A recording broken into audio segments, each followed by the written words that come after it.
Here we're going to expand upon our understanding of infinite series to talk about what are called power series. And a power series has this structure here, and you can identify them because they'll have variables in them.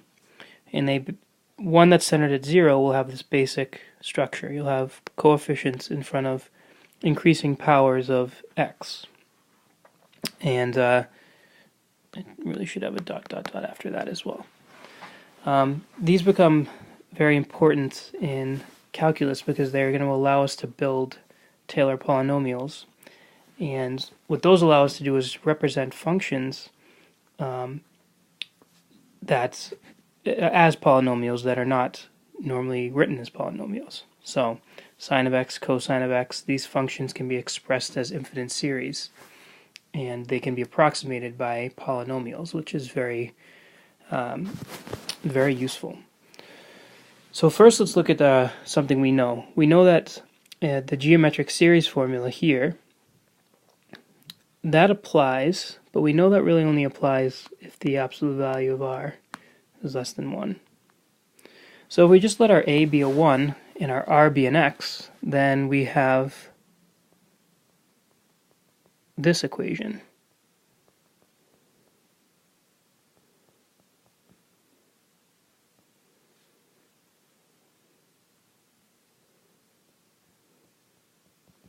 So again, I just put 1 in for the a, x in for the r, and I get this.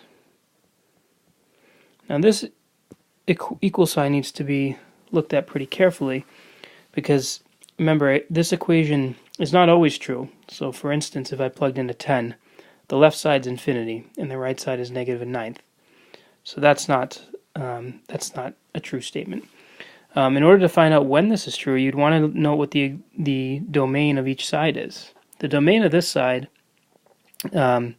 is, well, whenever the absolute value of x is less than 1. In other words, this sum doesn't make any sense, and it doesn't converge in anything unless your x value, which was our r value, unless it's in between negative 1 and 1. The right-hand side is true as long as x doesn't equal 1. Right? It's defined for all values x not equal to 1. But this equal sign will only hold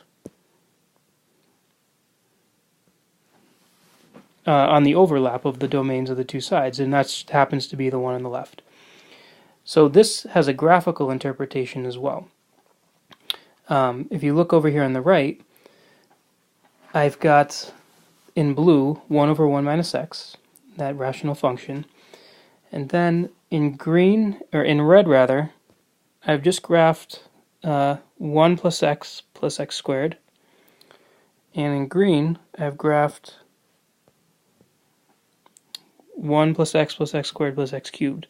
And what you can see is that those polynomials are doing a really good job of approximating 1 over 1 minus x, but only on the interval negative 1 to 1. Outside that interval, it's not doing a good job approximating it.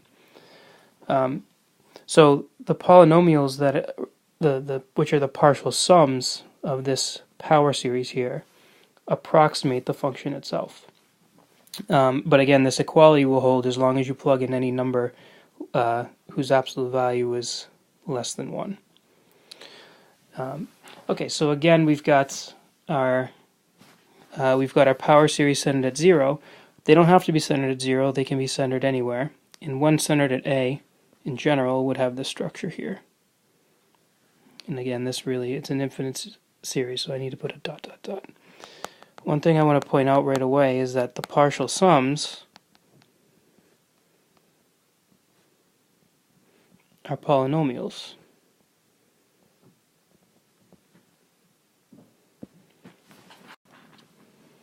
So the interval of convergence is just all x values for which the power series converges.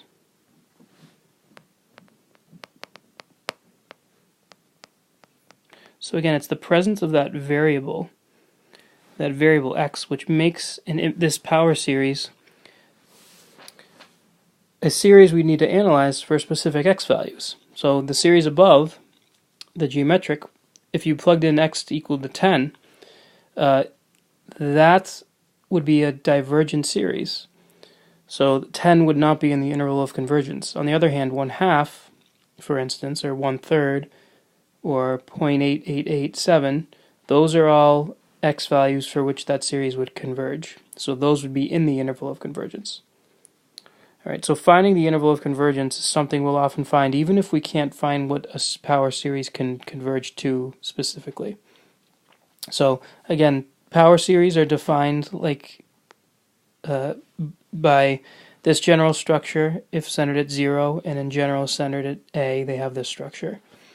And we'll be analyzing them to see the x values for which they converge.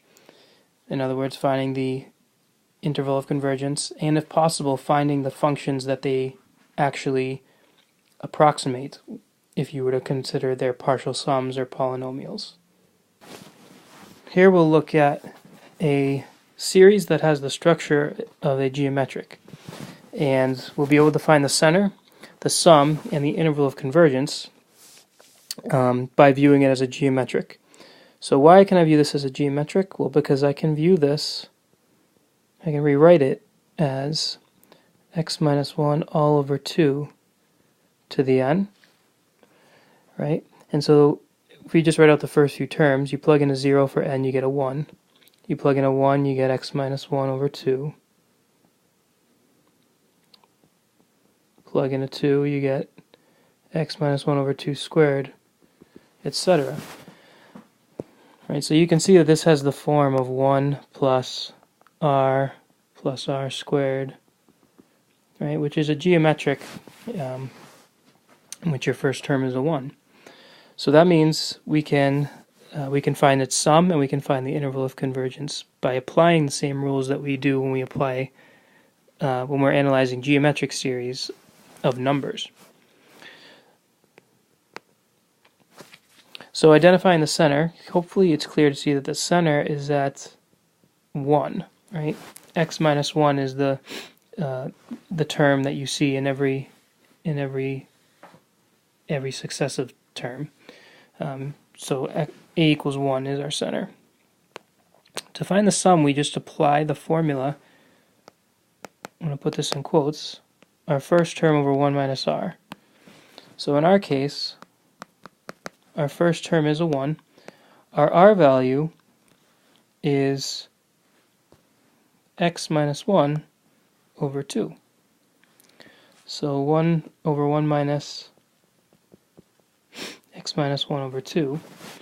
Now this is an awkward way to leave it, so I'm going to multiply through by 2 to write it as 2 over 2 minus x minus 1. And then I'm going to distribute that negative to write it as 2 over 3 minus x.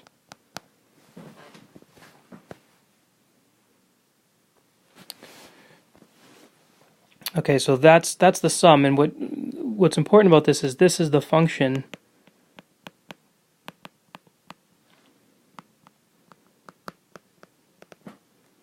that the partial sums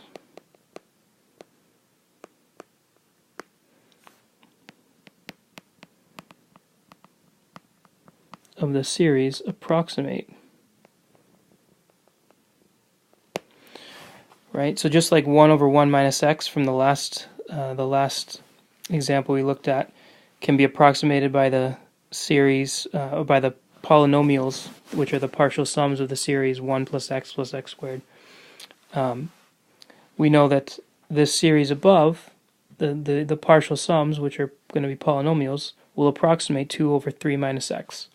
But they won't approximate it everywhere, only for certain values, and we're going to find what those values are by finding the interval of convergence.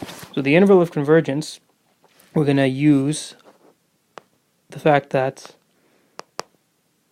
for a geometric, the r value, the absolute value of the r value has to be less than 1. So in our case, that means that since our r value is x minus 1 over 2, we need that to be less than 1.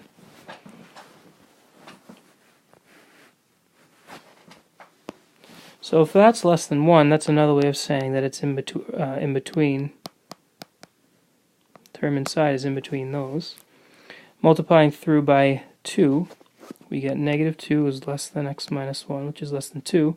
And adding 1 to all three sides gives you that negative 1 is less than x, which is less than 3.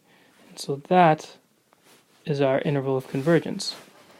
So again, the function that the partial sums of each of the series approximates, but only for x values on this interval. Right? So that's what it means to be the interval of convergence. So a numeric way of thinking about it is if I plug in 7 or even 4 or something outside this interval of convergence, if I plug it into 2 over 3 minus x, you get 2 over 3 minus 4, which is negative 2. If I plug 4 into our infinite series, well, you get 4 minus 1 over 2, which is 3 halves to the n, and we're summing up 3 halves to the n, but that diverges. So it wouldn't approximate, it wouldn't add up to negative 2. But if you plug in any number in between negative 1 and 3, then this series here turns into a geometric whose r value is less than 1, which therefore converges. And it converges to this